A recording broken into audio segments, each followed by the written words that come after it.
ముఖ్యమంత్రి గారు అందుబాటులో లేరని మళ్ళీ వాటికి పోస్ట్పోన్ చేసినారు. ఇప్పటి వరకు కూడా సమస్య పరిష్కారం కాలే. దీంతో ఏమైంది, పూర్తిగా కార్పొరేట్ వైద్యానికి ప్రజలు పూర్తిగా బిలో పావర్టీ లైన్ ప్రజలు కార్పొరేట్ వైద్యానికి, ఎందుకనంటే ఇవాళ తెలంగాణ రాష్ట్రంలో అంచనా ప్రకారం పూర్తిగా బిలో పావర్టీ లైన్ ప్రజలు కార్పొరేట్ వైద్యానికి 80% తెలంగాణ రాష్ట్రంలో అంచనా ప్రకారం ప్రైవేట్ బిలో పావర్టీ లైన్ ప్రజలు కార్పొరేట్ వైద్యానికి 80% తెలంగాణ రాష్ట్రంలో 80% below poverty privatisation of health care మీదని ఈ రాష్ట్రం నడుస్తుంది. మరి 80% మంది ప్రజలు వైద్య సేవల కోసం ప్రైవేట్ హాస్పిటళ్లను ఆశ్రయిస్తున్నప్పుడు, దానికోసం ఒక పథకం ఉన్నప్పుడు ఆ పథకాన్ని పటిష్టపరిచి ఇంకా సేవలు మెరుగుపరచాల్సిన ప్రభుత్వం ఇవాళ పూర్తిగా ఆరోగ్యశ్రీ సేవలన్నింటినీ నిలిపివేసే పరిస్థితి వచ్చింది. ఇందిరమ్మ రాజ్యం అన్నారు, ప్రజారాజ్యం అన్నారు, ప్రజాపాలన అన్నారు. కానీ ఈ ప్రజాపాలనలో వైద్యం అనేది సామాన్యుడికి అందరినీ ద్రాక్షలాగా మారింది. ఆరోగ్యశ్రీ బిల్లులు చెల్లించకుండా తెలంగాణ ప్రభుత్వం రోగుల ప్రాణాలతోటి చెలగాటం ఆడుతాను. ఎంత దారుణం అంటే వీళ్ళు ఇచ్చిర్రు గరీబీ హటావో నినాదం.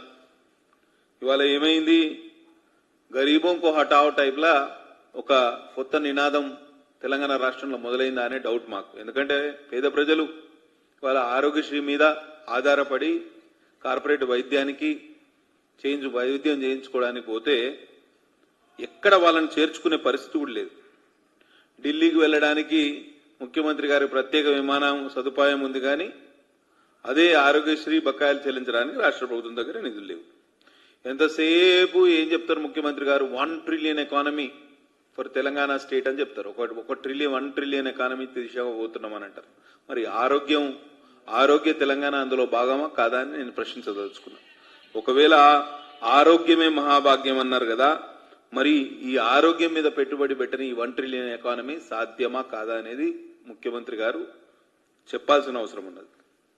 ఇవాళ ఎంత దారుణం అంటే, మేము 6 గ్యారంటీల్లో మొదలు వాళ్ళు చెప్పింది ఏంది, వైద్యం విషయంలో ఆరోగ్యశ్రీ అనేది వైఎస్ రాజశేఖర రెడ్డి గారి మానసపుత్రిక.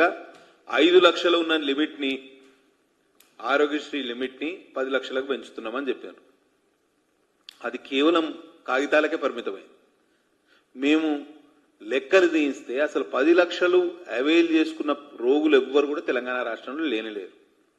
ఆర్టీఐ పెట్టినాం, దానికి సమాధానం లేదు. అసలు 5 లక్షల నుంచి 10 లక్షల మధ్యలో ఆరోగ్యశ్రీ సేవలను ఉపయోగించుకున్న రోగులు ఎంతమంది తెలంగాణ రాష్ట్రంలో అని ఆర్టీఐ పెడితే ఇప్పటి వరకు సమాధానం ఇవ్వలేని పరిస్థితుల్లో రాష్ట్ర ప్రభుత్వం ఉంది. ఎందుకంటే వాళ్ళకి తెలుసు ఆ 5 నుంచి 10 లక్షలు కేవలం కాగితాల మీదనే పెరిగింది. ఎక్కడ ఏ సేవలు కూడా అందే పరిస్థితి లేదు. 5 లక్షలకు పైన ఉన్న ఏ ట్రీట్మెంట్ కూడా రాష్ట్ర ప్రభుత్వం ఇప్పటి వరకు ప్రీ ఆథరైజేషన్ ఇవ్వలేదు. కాబట్టి ఎట్లా 10 లక్షలు చేసినాం, అది 10 లక్షలు దేనికోసం చేసినా రోగులకు ఉపయోగపడాలి కదా. ఎంతమంది రోగులకు ఉపయోగపడదు చెప్పలేని పరిస్థితిలో రాష్ట్ర ప్రభుత్వం ఉంది. ఇప్పటికి 22 నెలలు అయింది మీరు అధికారంలోకి వచ్చి. ప్రైవేట్ ఆసుపత్రి యాజమాన్యాలు అల్టిమేటం జారీ చేస్తుంది. మొన్న మంత్రి గారు చెప్పిన దానికి దిక్కు లేదు. ఇవాళ దీంతో ఆరోగ్యశ్రీతో పాటే employee health scheme, journalist to health scheme JHS, ఇవి రెండు కూడా దీనికి అనుసంధానం చేశారు. వాళ్ళ ఎంప్లాయీస్ ది జర్నలిస్టులది అయితే చాలా దారుణం. అసలు క్యాష్లెస్ ఫెసిలిటీ అనేది లేనే లేదు రాష్ట్రంలో. అటు ఉద్యోగస్తులకు లేదు, జర్నలిస్టులకు లేదు. ఏదైనా హాస్పిటల్ ఆరోగ్యశ్రీ కార్డు చూపించి లేకపోతే EHS కార్డు చూపించి JHS కార్డు చూపిస్తే అడ్మిట్ చేసుకునే పరిస్థితి ఉందా? ఒకసారి ఆలోచన చేయండి. ఎంత దారుణం అంటే ఇవాళ ఈ EHS కింద చాలా మంది పెన్షనర్లు, ఎంప్లాయీస్, రిటైర్డ్ ఎంప్లాయీస్ వెల్నెస్ సెంటర్లకు పోతున్నారు. వెల్నెస్ సెంటర్లకు పోతే అక్కడ రిటైర్డ్ డాక్టర్లు, స్పెషలిస్ట్ కానివ్వండి, రిటైర్డ్ డ్యూటీ మెడికల్ ఆఫీసర్స్ కానివ్వండి, వీళ్ళందరినీ రాష్ట్ర ప్రభుత్వం ఇటీవల ఇంటికి సాగనంపింది. రిటైర్డ్ అయిన వాళ్ళందరూ మీరు బయటికి వెళ్ళిపోవాలి, సిస్టంలో ఉండొద్దని. ఎవరితోటి సర్వీసెస్ చేస్తున్నారు? సీనియర్ రెసిడెంట్స్, జూనియర్ రెసిడెంట్స్ తోటి. అంటే ఎవరైతే పీజీ చేసిన తర్వాత కంపల్సరీ 1 year ట్రైనింగ్ చేయాలనో వాళ్ళని తీసుకొచ్చి ఈ వెల్నెస్ సెంటర్లో పెడుతున్నారు. వాళ్ళు పేషెంట్ ఒత్తిడికి తాకిడికి తట్టుకోలేక సగం మంది అసలు అక్కడ కూర్చోవట్లేదు. మందులు లేవు వెల్నెస్ సెంటర్లో. అసలు వెల్నెస్ సెంటర్ సిస్టమ్ మొత్తం పూర్తిగా ఒకసారి మీరు ఖైరతాబాద్ వెల్నెస్ సెంటర్ పోయి చూడండి. కనీస సేవలు అందే పరిస్థితి లేదు. టీ హబ్ అని పెట్టారు, తెలంగాణ డయాగ్నోస్టిక్స్ అని పెట్టి ప్రతి జిల్లా ఆసుపత్రిలో ప్రతి సిహెచ్సి నుంచి శాంపిల్స్ కలెక్ట్ చేసి జిల్లా ఆసుపత్రికి పంపించాలి. ఒక సెంటర్లో జిల్లా కేంద్రంలో ఈ డయాగ్నోస్టిక్ సెంటర్ పెట్టాలి. నేను మొన్న చూసిన ఒక జిల్లా పేరు చెప్పడానికి ఇష్టపడతలేదు, ఎందుకంటే ఒక్కరి మీద పిన్ పాయింట్ చేస్తే బాగుండదు. అసలు వాళ్ళకు వచ్చే శాంపిల్స్ కన్నా ఎక్కువ రిపోర్ట్స్ ఇస్తారు. ఎందుకు అని అంటే వాళ్ళ కనీసం ఇన్ని రిపోర్ట్స్ తయారు చేయాలని రూల్ ఉన్నది. అసలు శాంపుల్ కలెక్షన్ దగ్గర నుంచి వాళ్ళు ఇచ్చే రిపోర్ట్స్ కూడా చాలా లోపభూయిష్టంగా ఉంది. ఎందుకంటే నేను మొన్న కాగజ్ నగర్లో 5 రోజుల నిరాహార దీక్ష చేస్తే నా శాంపిల్ టీ హబ్కి తీసుకుపోయారు. చాలా వరకంలో ఆ శాంపుల్ ఏదో టీ హబ్ రిపోర్ట్ వచ్చిందో అది తప్పులో తడకగా వచ్చింది. నేను మళ్ళీ ప్రైవేట్ హాస్పిటల్ చేయిస్తే దీనికి ఎంతో వ్యత్యాసం. అంటే మినిమం మెయింటెనెన్స్, రియేజెంట్స్ లేవు. రియేజెంట్స్ ఉంటే టెస్ట్ చేయాలి. అసలు టీ హబ్ వ్యవస్థ తెలంగాణ డయాగ్నోస్టిక్స్ అనే ఒక సిస్టమ్ ఏదైతే తయారు చేసిందో గత ప్రభుత్వం, దాన్ని ఉపయోగించుకునే పరిస్థితిలో ఈ రాష్ట్ర ప్రభుత్వం ఉన్నది. టీ హబ్ వ్యవస్థ పోయింది, వెల్నెస్ సెంటర్స్ పోయినాయి, ఈహెచ్ఎస్కి అయితే ఎంప్లాయీ హెల్త్ స్కీమ్ కింద ఉద్యోగస్తులకు ఎవరికి ఇవాళ వైద్య సేవలు అందట్లేదు. ఇవాళ జర్నలిస్టులకు వారికి ఇన్సూరెన్స్ పథకం అన్నారు, హెల్త్ ఇన్సూరెన్స్, ఆ జేహెచ్ఎస్ స్కీమ్ కూడా అటకెక్కింది. ముఖ్యమంత్రి సొంత జిల్లాలో అంబులెన్స్ లేక తూపుడు బండి మీద శవాన్ని తీసుకెళ్లే పరిస్థితి. ప్రతి జిల్లాలో సూపర్ స్పెషాలిటీ హాస్పిటల్ కడతాం, మండలానికి 100 పడకల సూపర్ స్పెషాలిటీ ఆసుపత్రి, మున్సిపాలిటీలో 100 పడకల ఆసుపత్రి ఏర్పాటు చేస్తామని కాంగ్రెస్ మేనిఫెస్టో చెప్పింది. ఒకసారి గుర్తు చేస్తున్న కాంగ్రెస్ నాయకులకు, కాంగ్రెస్ ప్రభుత్వంలో ఉన్న మంత్రులకు, వైద్య ఆరోగ్య శాఖ మంత్రి గారికి ఒక్క హామీ అన్న నెరవేర్చగలిగినరా? ఒక్క 100 పడకల ఆసుపత్రి అన్న మీరు కొత్తగా నిర్మించగలిగినరా అనేది ప్రశ్న. అసలు ఉన్న ఆసుపత్రులకే మెయింటెనెన్స్ లేదు. చాలా ఆసుపత్రుల్లో కరెంటు పోతే జనరేటర్లో పోయించడానికి వాళ్ళకు పెట్రోల్ కానీ డీజిల్ వ్యవస్థ కూడా లేదు. అంబులెన్సులు, మొన్న ఆసిఫాబాద్ జిల్లా కేంద్రంలో ఒక నిండు గర్భిణి ఇబ్బంది పడుతూ ఉంటే అక్కడ ఆసిఫాబాద్ ఎమ్మెల్యే గారు అక్కడ పోతే అక్కడ అంబులెన్స్లో డీజిల్ లేకపోతే ఆ ఎమ్మెల్యే గారు డబ్బులు ఇచ్చి ఆ డీజిల్ పోయించి మంచిర్యాలకు పంపించాల్సిన పరిస్థితి. అంటే మెయింటెనెన్స్ కు డబ్బులు ఇవ్వకపోతే ఎట్లా నడుస్తాయండి హాస్పిటల్? మొత్తం నేను సేకరించిన అసలు ఎంత బకాయిలు ఉన్నారు ఈ ఆరోగ్యశ్రీ నెట్వర్క్ హాస్పిటల్స్ కు రాష్ట్ర ప్రభుత్వం 1300 కోట్ల రూపాయలు బకాయి. 1300 కోట్లు అంటే ఏమైతుందంటే నెలకు దాదాపు 100 కోట్ల బకాయి పడుతుంది ప్రభుత్వం చెల్లించాల్సింది. Aarogyasri, employee health scheme, journalist health scheme, ఈ 3 సేవల కింద నెలకు 100 కోట్ల రూపాయల ఖర్చు అయింది. అంటే ఏడాదికి 1200 కోట్లు. ఇప్పటికీ 1300 కోట్లు ఇంకా బకాయి పడ్డది. లాస్ట్ ఇయర్ పోయిన సంవత్సరం నుంచి ₹1 చెల్లించలే. వాళ్ళు ఏం డిమాండ్ చేస్తున్నారు? ప్రధానంగా తానా ఏదైతే Telangana hospital association, private hospitals nursing homes association కానివ్వండి, ఈ కార్పొరేట్ హాస్పిటల్స్ కు సంబంధించిన టిషా అనే TSHA, Telangana super speciality hospitals association, ఇవి 2 సంఘాలు ప్రధానంగా ఈ ఆరోగ్యశ్రీ నెట్వర్క్ హాస్పిటల్స్ లో ఉన్నాయి. వాళ్ళేమో కార్పొరేట్ హాస్పిటల్స్, వీళ్ళేమో మధ్య స్థాయిలో చిన్న స్థాయిలో ఉన్న నెట్వర్క్ హాస్పిటల్స్. వాళ్ళు ఏం డిమాండ్ చేస్తున్నారంటే మాకు ఒక గ్రీన్ ఛానల్ క్రియేట్ చేయండి పేమెంట్స్ కోసం అని అడుగుతాం. గ్రీన్ ఛానల్ ఇప్పుడు అంతా డిమాండ్ అంతా. మేము ఇవాళ సర్పంచుల సంఘం జాయింట్ యాక్షన్ కమిటీ వాళ్ళము ఇవాళ పొద్దున కలిసినాం. వాళ్ళ డిమాండ్ కూడా మాకు పేమెంట్స్ కావాలంటే గ్రీన్ ఛానల్ కావాలంటున్నారు. ఈ గ్రీన్ ఛానల్ అనే పదం కొత్తగా రాష్ట్రంలో వినిపిస్తుంది. అంటే మిగతా అందరూ గ్రీన్ ఛానల్ కోసమే డిమాండ్ చేస్తున్నారు అని అంటే మిగతా ఛానల్స్ అన్ని రెడ్ ఛానల్ కావాలి, లేకపోతే orange channel.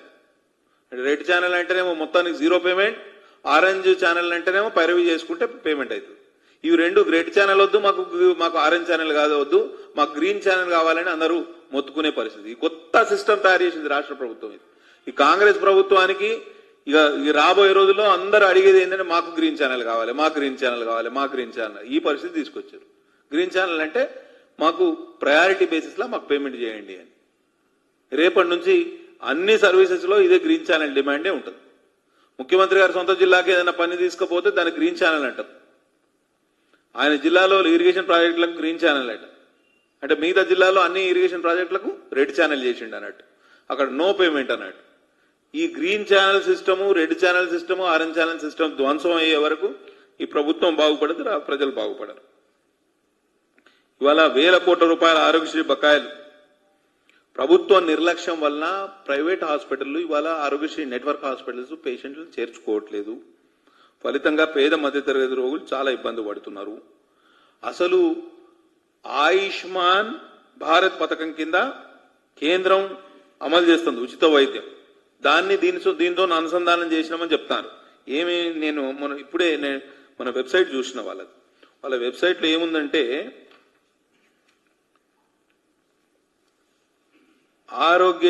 Rajiv Aarogyasri PM Jan ఆరోగ్య యోజన కంబైన్డ్ అంటే దీనికి అనుసంధానం చేస్తున్నామని వాళ్ళు చెప్పుకుంటారు, ఆరోగ్యశ్రీ ట్రస్ట్ వాళ్ళు.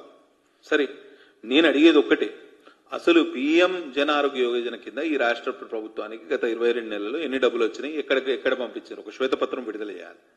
కేంద్రం ఇచ్చే జన్ ఆరోగ్య యోజన నిధులను కూడా సక్రమంగా ఉపయోగిస్తలేరు. కేవలం ఆ పథకం కింద ఇచ్చే వాళ్ళు మెయింటెనెన్స్ జీతాలకు అందరికీ పంచుకుంటున్నారు.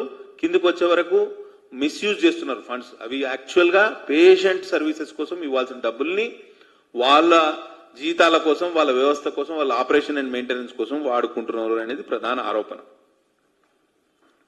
ఇది ఒక్కటే కాకుండా జన్ ఆరోగ్య యోజన ద్వారా అసలు ప్రైవేట్ హాస్పిటల్స్ కి మీరు రిలీజ్ చేసింది ఎంత, ప్రభుత్వ హాస్పిటల్కి మీరు రిలీజ్ చేసింది ఎంత, ఇవన్నీ కూడా చెప్పాల్సిన అవసరం ఉన్నది. ఆరోగ్యశ్రీ వెబ్సైట్ లో సిపాన్ అనే సాఫ్ట్వేర్ ద్వారా వాళ్ళకి పేమెంట్ చేయడం జరుగుతుంది. చిన్న నెట్వర్క్ హాస్పిటల్స్ సపరేట్ పేమెంట్ చేస్తున్నారు. ఈ కార్పొరేట్ హాస్పిటల్స్ కు సపరేట్ పేమెంట్ చేస్తున్నారు. ఒకరికి కొంత వివక్ష జరుగుతుంది. పెద్ద కార్పొరేట్ హాస్పిటల్స్ కి ఫాస్ట్ పేమెంట్ జరుగుతున్నాయి. ఈ మధ్యస్థంగా చిన్న తరహా హాస్పిటల్స్ ఏవైతే ఉంటాయో వాటికి పేమెంట్ జరుగుతలేవు అనేది మా ప్రధాన ఆరోపణ. ఇది ఒక్కటే కాకుండా ఈహెచ్ఎస్ కింద, ఈహెచ్ఎస్ ఎంప్లాయీ హెల్త్ స్కీమ్ కింద నేను ఇప్పుడే ఇవి 2 రేట్లను చూసిన. ఆర్థోపెడిక్ సర్జన్ కాబట్టి నేను ఈ ఆర్థోపెడిక్ రేట్లు చూస్తే మన ఈ ఆరోగ్యశ్రీ రేట్ల కన్నా ఎంప్లాయీ హెల్త్ స్కీమ్ రేట్లు తక్కువ ఉన్నాయి. అంటే ఒక లాంగ్ బోన్ ఫ్రాక్చర్, ఒక ఫోరామ్ ఫ్రాక్చర్ అయింది, దీనికి ఫిక్సేషన్ చేయాలంటే దీంట్లో ఆరోగ్యశ్రీ రేటు కన్నా ఎంప్లాయీ హెల్త్ స్కీమ్ రేట్లు తక్కువ ఉన్నాయి. దాంతో ప్రైవేట్ హాస్పిటల్ వెనకడుగు వేస్తున్నాయి. అంటే ఎంప్లాయీస్ ని డెలిబరేట్ గా డిస్కరేజ్ చేస్తుంది రాష్ట్ర ప్రభుత్వం. అట్లీస్ట్ ఆరోగ్యశ్రీ రేట్లన్నా పెట్టాలి కదా. ఏ ప్రాతిపదికన మీరు ఈ తక్కువ రేట్లు పెట్టి ఆరోగ్యశ్రీ కన్నా ఎంప్లాయీస్ కు చెల్లించే మొత్తం ఎట్లా తక్కువ ఉంటుందండి? నాకైతే అర్థమైతలేదు వీళ్ళ కాన్సెప్ట్ ఏంది అనేది. గతంలో కాంట్రాక్ట్ ఉద్యోగులకు, అవుట్సోర్సింగ్ ఉద్యోగులకు కూడా మేము బెనిఫిట్స్ ఇస్తాం, ఇవి ఎంప్లాయీ హెల్త్ స్కీమ్ అప్లై చేస్తామని చెప్పారు. ఒక్కరికి కూడా అప్లై చేయలేదు. వాళ్ళు అయితే చాలా ఈ అవుట్సోర్సింగ్ అండ్ కాంట్రాక్ట్ ఎంప్లాయీస్ అయితే చాలా ఇబ్బంది పడతారు, ఎక్కడ కూడా పేమెంట్స్ లేవని మొత్తుకుంటున్నారు. ఇది ఒక్కటే కాకుండా నేను ఒక రాజీవ్ ఆరోగ్యశ్రీ పథకం యొక్క ఓపీ కార్డును తీసుకొస్తే ఒక హాస్పిటల్ నుంచి ఒకవైపేమో ముఖ్యమంత్రి గారి ఫోటో, ఇంకోవైపేమో దామోదర్ రాజనరసింహ హెల్త్ మినిస్టర్ గారి ఫోటో వేసుకుంటున్నారు. డబ్బులేమో ప్రధానమంత్రి జన్ ఆరోగ్య యోజన నుంచి వస్తాయి. మరి మా ప్రధానమంత్రి గారి ఫోటో కూడా వేస్తే బాగుంటుంది కదా. మీరు డబ్బులు అయితే వాడుకుంటున్నారు కదా, ఎంత వాడుకుంటున్నారో మాకైతే చెప్తలేరు. కానీ అట్లీస్ట్ మీరు పేమెంట్ చేసేటప్పుడేమో రాజీవ్ ఆరోగ్యశ్రీ ప్రధానమంత్రి జన్ ఆరోగ్య యోజన అని చెప్తున్నారు. కానీ ఈ ప్రచారం చేసుకునేటప్పుడేమో కనీసం ప్రధానమంత్రి ఫోటో కూడా వేయట్లేదు. ఇది మీరు అన్ని చోట్ల చేస్తున్నారు, ఇక్కడ కూడా చేస్తున్నారు. కాబట్టి నేను ఒక్కటి చెప్తున్నా, ఇప్పటికైనా కార్పొరేట్ వైద్యం మీదనే ప్రజలు ఆధారపడుతున్నారు. ఎందుకంటే ప్రభుత్వ వైద్యం మీద నమ్మకం కూడా లేదు. ఎందుకు నమ్మకం లేదు అంటే సర్వీసెస్ సరిగ్గా లేవు. సర్వీసెస్ సరిగ్గా లేవు కాబట్టి 80% మంది రోగులు ఈ తెలంగాణ రాష్ట్రంలో ప్రైవేట్ ఆసుపత్రులను ఆశ్రయిస్తున్నారు. కార్పొరేట్ వైద్యం పేదల దరికి చేరాలనే ఉద్దేశంతో రాజీవ్ ఆరోగ్యశ్రీ ఆ రోజు మొదలుపెట్టినారు. సరే, దాన్ని అనుసంధానం చేసారు ఇప్పుడు కేంద్ర పథకంతో. కానీ పేమెంట్స్ విషయంలో రాష్ట్ర ప్రభుత్వం ప్రతి నెల 100 కోట్ల రూపాయలు విడుదల చేస్తే గానీ ఈ సర్వీసెస్ మెరుగుపడే అవకాశం లేదు. కాబట్టి నేను ప్రభుత్వాన్ని డిమాండ్ చేసేది ఒక్కటే, వెంటనే ఈ 1300 కోట్ల రూపాయలు ఏదైతే బకాయి పడ్డారో ఆరోగ్యశ్రీ నెట్వర్క్ హాస్పిటల్స్ వాళ్ళకి రిలీజ్ చేయండి. భవిష్యత్తులో ప్రతి నెల ప్రావిజన్ పెట్టండి. 100 కోట్లు తీసి వాళ్ళకి చెల్లించే ఏర్పాటు చేస్తే ఈ బకాయిలు లేకుండా ఉంటాయి. తద్వారా ఎవరు కూడా పేషెంట్స్ ఎవరు కూడా హాస్పిటల్స్కి పోతే ఇట్లా పేమెంట్స్ అవ్వట్లేదు అని అనే కంప్లైంట్ మీద వాళ్ళకు సేవలు అందకపోతే అప్పుడు ఈ పథకమే నిర్వీర్యం అయిపోతుంది. కాబట్టి ఇవాళ ఒక్కొక్క కార్పొరేట్ హాస్పిటల్స్కు ప్రైవేటు వైద్యం చేయించుకోవాలంటే చిన్న సర్జరీ 2 లక్షల రూపాయలు లేనిది ఒక హాస్పిటల్లో బేసిక్ ట్రీట్మెంట్ అయ్యే పరిస్థితి. జ్వరంతో ఒక పేషెంట్ అడ్మిట్ అయితే వాడికి 1,50,000 రూపాయలు బిల్ అవుతుంది. కాబట్టి చాలా ఇబ్బందికరమైన పరిస్థితుల్లో ఇవాళ తెలంగాణ రాష్ట్రంలో నేను మొన్న హిందూలో ఒక ఆర్టికల్ చదువుతాను. Major cause of rural death అంటే గ్రామీణ ప్రాంతాల్లో ప్రజలు పెద్ద ఎత్తున అప్పుల బారిన పడడానికి ప్రైవేటు వైద్యశాలను ఆశ్రయించడమే. దీనికోసమే ఆ రోజు ఆరోగ్యశ్రీ పథకం ప్రవేశపెట్టబడింది. మళ్ళీ అదే విపత్కర పరిస్థితి దాపురించింది. ఇకనైనా మీరు బుద్ధి తెచ్చుకోండి. తప్పకుండా ఈ ఆరోగ్యశ్రీ బకాయిలను పూర్తి స్థాయిలో చెల్లించండి. ప్రతి నెల మరి వాళ్ళు అడుగుతున్నారు, గ్రీన్ ఛానల్ చేస్తారా, రెడ్ ఛానల్ చేస్తారా, ఆరెంజ్ ఛానల్ చేస్తారా, కానీ అవన్నీ ఛానల్స్ పక్కన పెట్టి ప్రతి నెల బకాయి ఏదైతే పేమెంట్స్ ఉంటాయో సక్రమంగా విడుదల చేసే విధంగా ఒక టైం బౌండ్ యాక్టివిటీ ద్వారా ఇవన్నీ పేమెంట్స్ చేస్తారని, అట్లనే కేంద్ర ప్రభుత్వం మీకు ఎన్ని నిధులు ఇచ్చింది, ప్రధానమంత్రి జన్ ఆరోగ్య యోజన వేరే రాష్ట్రాల్లో పూర్తి స్థాయిలో, మహారాష్ట్రలో మాకు ఉత్తరాన ఉన్న మహారాష్ట్రకు మేము అప్పుడప్పుడు పోతా ఉంటే బ్రహ్మాండంగా ఆయుష్మాన్ భారత్ పథకం నడుస్తుంది. అక్కడ పేమెంట్స్ చాలా సక్రమంగా జరుగుతున్నాయి. మరి మీరు అనుసంధానం చేస్తారా, దాన్ని ఇక్కడ అమలు చేస్తారా ఏంది అనేది మీరు చెప్పాలి. అనుసంధానం చేసినామని వెబ్సైట్లో చెప్పుకుంటున్నారు, పేమెంట్స్ తీసుకుంటున్నారు, అక్కడి నుంచి నిధులు తీసుకుంటున్నారు, కానీ కిందికి స్థాయికి వచ్చే వరకు పేమెంట్స్ బకాయి పడిపోతున్నాయి. అంటే రాష్ట్ర ప్రభుత్వం మిస్యూజ్ చేస్తాను, ఈ నిధుల దుర్వినియోగం జరుగుతుంది. దీని మీద కూడా మేము పై లెవెల్లో కంప్లైంట్ చేస్తాం. తప్పకుండా ఈ విషయంలో ప్రభుత్వం చొరవ తీసుకొని పేద మధ్యతరగతి ప్రజలకు ఉపశమనం కలిగించాలని డిమాండ్ చేస్తూ సెలవు తీసుకుంటున్నా. జై హింద్.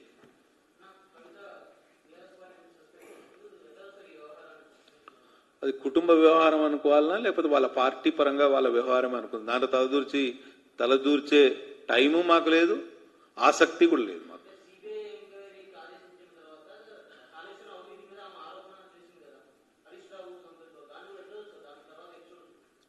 మాకున్న బేసిక్ సమాచారం ప్రకారం కుటుంబంలో లుకలుకలకు కారణం పంపకాల్లో తేడా. ఆ పంపకాలు ఏదో సక్రమంగా చేసుకుంటే ఈ పరిస్థితి వచ్చేదే కాదు. ఇవాళ పంపకాల్లో అవినీతి సొమ్ము అడ్డగోలుగా సంపాదించి ఎక్కడ పెట్టాలనో తెలియక కొంత వీళ్ళిద్దరు, ఆమె ఆరోపణ కూడా అంతే ఉన్నది. వీళ్ళిద్దరు ఎవరు, సంతోష్ రావు గారు మరియు హరీష్ రావు గారు కేసీఆర్ ను నిండా ముంచారు. ఈ విషయంలో వీళ్ళిద్దరు చేయబట్టే కేసీఆర్ కు ఈ దుస్థితి పట్టింది అని కవిత గారు చెప్పారు. కాబట్టి నేనేమనుకుంటున్నా అంటే మా నాయకులు కూడా ఒక 2 చోట్ల చెప్పాను, మీకున్న సమాచారాన్ని సిబిఐతో షేర్ చేసుకోండి, తప్పకుండా వాస్తవాలు బయటకు వస్తాయి. అట్లీస్ట్ ప్రజాక్షేత్రంలో పార్టీ బీఆర్ఎస్ పార్టీ శిక్షింపబడినా దానికి కారణం ఎవరు అనేది ఓవర్ పీరియడ్ ఆఫ్ టైం తెలుస్తుంది. అవినీతికి పాల్పడిన వాళ్ళే ఎంతటి వారైనా వారిని ఉపేక్షించవద్దని